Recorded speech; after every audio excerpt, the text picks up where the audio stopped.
अखिलेश यादव ने हाल ही में भंडारा में शामिल हुए, क्या कुछ कहेंगे उसको लेके?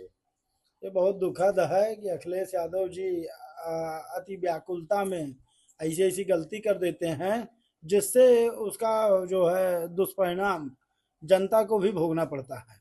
अभी अखिलेश यादव जी के घर में सूतक है। हिंदू रीति के अनुसार 13 दिन तक, 16 दिन तक अखिलेश यादव जो है किसी भी धार्मिक प्रोग्राम में नहीं जा सकते हैं। अब लेकिन इनको इतनी व्याकुलता थी, इनको अपने को ये नमाजवादी होते हुए अपने को सनातनी दिखाने की कोशिश कर डाले, और उस दिखावे में ये भूल गए कि इनके घर में सूतक है, ये अशुद्ध हैं। अशुद्ध व्यक्ति ना तो मंदिर जाता है, ना देव स्थल पे जाता है, ना पूजा करता है, और ना ही कोई प्रसाद वितरण का काम करता है। अब आप सोचिए, जिन लोगों ने प्रसाद लिया है उनके साथ इन्होंने कितना विभत्स कार्य किया है। किसी घर में शादी हुई होगी, कोई मंत्री पूजा किया होगा, कोई पाव पूजा होगा, किसी का विवाह हुआ होगा, वो प्रसाद खाने के बाद आदमी अशुद्ध हो गया, पूरा भंडारा अशुद्ध हो गया है। और पूछना चाहता हूँ अखिलेश जी, इतनी जल्दी इतनी व्याकुलता काहे की रही? इससे अभी अधिक मास चल रहा था, उसके बाद 3 मंगल और मिलते। अधिक मास बीतने के बाद अभी 15 दिन का पाक था, तब कर लेते, पहले शुद्ध हो जाते। इसीलिए कहता हूँ, आप सनातनी नहीं हो, आप नमाजवादी लोग हो, केवल दिखावा करते हो, और इस दिखावे से आप अपनी गलती कर डालते हो, आप सुधार नहीं कर पाते हो, आप गलती कर पा देते हो, और ये गलती आपको परिणाम 27 में दिखेगा। 2027 का इलेक्शन नजदीक आ रहा है। क्या समाजवादी पार्टी उसको लेके हिंदुओं का वोट साधने के लिए ये सब कर रही है? ये केवल नौटंकी है। ये दिखाए मुंह में राम बगल में छुरी, अंदर से चाहते हैं कि मुसलमान आ जाएं। ये अपने कृष्ण भगवान का जो है वो बारे में सोच ही नहीं पाते हैं, हिंदुत्व के बारे में सोच ही नहीं पाते हैं। ये पंडित जो है भंडारा करके और ब्राह्मणों को बरगालने की कोशिश कर रहे हो। एक तब तुम्हारे चमचे, तुम्हारे चूजे जो है ब्राह्मण और सनातन और राणा सांगा को गाली दे रहे हैं, और तुम नौटंकी कर रहे हो। इससे वोट वोट नहीं मिलने वाला। 27 हम सब जागरूक हैं, 27 में फिर आएंगे योगी बाबा।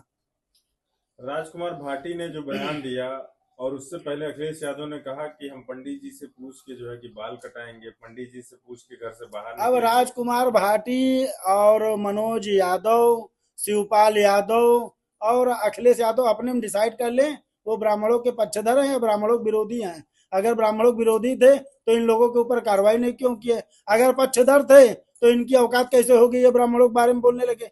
ये खुद ही संशय में है, और जो संशय में है उनसे हम लोग दूर हैं। हाल फिलहाल में राजा भैया के ऊपर कुछ लोग जो है कि टीका टिप्पणी कर रहे हैं और वीडियो बना रहे हैं कि तुमको मारेंगे, ये करेंगे, वो जैसे करेंगे। समाजवादी पार्टी में जाहिल लोग हैं, जैसे समाजवादी पार्टी में जाहिल लोग हैं, उसी प्रकार से ये भीम पार्टी में भी, भीम भीम आर्मी में भी जाहिल लोग हैं। राजा भैया ने कुछ गलत नहीं कहा था। राजा भैया ने यही कहा था कि अगर सनातन खत्म हो जाएगा तो संविधान बचेगा नहीं। और जाके पूछे, बांग्लादेश में संविधान है? बांग्लादेश में बांग्लादेश का संविधान नहीं है, पाकिस्तान में पाकिस्तान का संविधान सुरक्षित नहीं है। तो जब इस देश में आप किसी भी कट्टर मुसलमान से पूछिए संविधान बड़ा कि इस्लाम, तो पहले कहेगा इस्लाम बड़ा है। जब सनातन है और हिंदू है तभी संविधान सुरक्षित है, क्योंकि हिंदू सबका सम्मान और सबके विकास की बात करता है। और संविधान जो है वो किसी एक की बपौती नहीं है कि भीम आर्मी की बपौती है। संविधान पूरे देश का है। उसके लिए आप अपना इकलौता श्रेय लेने की कोशिश ना करें। और कितना संविधान को मानने वाले हैं, एक बार आंदोलन किए थे आप लोग, कितना संवैधानिक तोड़ फोड़, कितना उपद्रव, कितनी अराजकता फैलाए थे। आप संविधान की दुहाई दोगे जो संविधान तोड़ने वाले लोग हैं? ये संविधान की दुहाई देंगे? और जितने नीलांडे हैं ना, नीले कबूतर, ये शौचालय साफ करने लायक नहीं है राजा भैया के। राजा भैया के बारे में मत बोलो। तमिलनाडु में सरकार बदली और नया सरकार आया। विजय थलापति वहां के मुख्यमंत्री बने, और मुख्यमंत्री बनते ही उन्होंने एक मंदिर तोड़वा दी। क्या कुछ कहेंगे उसको लेके? उसने, जब तक विजय थलपति चुनाव नहीं हुआ था तब तक विजय थलपति लिख रहा था। उसके बाद विजय थलपति और क्रिश्चियन का सरनेम लगा दिया। तो जो हिंदू है ये नहीं, सनातनी है ये नहीं, मूर्तियां तोड़ेगा, मंदिरें तोड़ेगा ना, उनसे तो दूरी है रखनी है। और तमिलनाडु के लोगों को सोचना चाहिए कि किसको सत्ता सौंप दी है। कांग्रेस के साथ भी उसका गठबंधन है। एक बार स्टालिन को दिए, और उसके बाद विजय थलपति दिए, अब कांग्रेस को दे दें। तो जो अपना विवेक नहीं लगाएगा वो हिंदुत्व को खतरे में डालेगा। तमिलनाडु में कितने हिंदूवादी लोग हैं, हिंदू है, हिंदू समाज है, करीब हमारे ख्याल से 50 से 60% जो है जनता वहाँ हिंदू है, 48%। और उसके बाद आपकी सरकार नहीं रही तो आपकी मनोदशा है, ज्यादा पढ़ा लिखा आदमी ज्यादा मूर्ख होता है, कम पढ़ा लिखा आदमी धार्मिक होता है।